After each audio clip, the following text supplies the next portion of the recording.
Hi viewers, mushroom కాజు curry వండుదాం వచ్చేయండి. ఒక కళాయి తీసుకుని వేడెక్కాక 3 స్పూన్లు ఆయిల్ వేసుకున్నాను. ఆయిల్ వేడెక్కాక జీడిపప్పు వేసుకొని దోరగా వేయించి పక్కకు తీసుకున్నాను. ఆ ఆయిల్లోనే ఒక పెద్ద సైజు ఉల్లిపాయ తీసుకుని చిన్న ముక్కలు కట్ చేసుకుని వేసుకుని బాగా వేపుకున్నాను. అవి వేగిన తర్వాత ఒక పెద్ద సైజు టమాటా తీసుకుని ముక్కలు చేసి వేసుకున్నాను. ఆ టమాటా బాగా మగ్గిన తర్వాత ఒక టమాటా ఉల్లిపాయ తీసుకుని పేస్ట్ చేసి అది కూడా వేసాను. ఒక స్పూన్ అల్లం వెల్లుల్లిపాయ పేస్ట్ వేసి బాగా కలుపుకున్నాను. సరిపడినంత సాల్ట్ వేసుకున్నాను.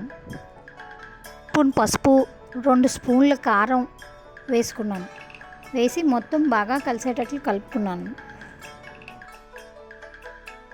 ప్యాకెట్ మష్రూమ్ తీసుకుని బాగా శుభ్రం చేసుకుని అవి కూడా ముక్కలు కట్ చేసి వేసుకున్నాను. బాగా కలిపి మూత పెట్టుకున్నాను. 5 మినిట్స్ తర్వాత మూత తీసి కూరలో నేను ఎటువంటి వాటర్ వేయలేదు. ఆచి చికెన్ మసాలా వేసుకొని వేయించిన జీడిపప్పు తీసుకున్నాను కదా, అవి కూడా వేసుకొని కలుపుకొని బాగా కొంచెం కొత్తిమీర వేసుకొని కూర రెడీ. కూర అయితే టేస్ట్ చాలా బాగుంది. ఒకసారి మీరు కూడా వండి ఎలా ఉందో చెప్తారా?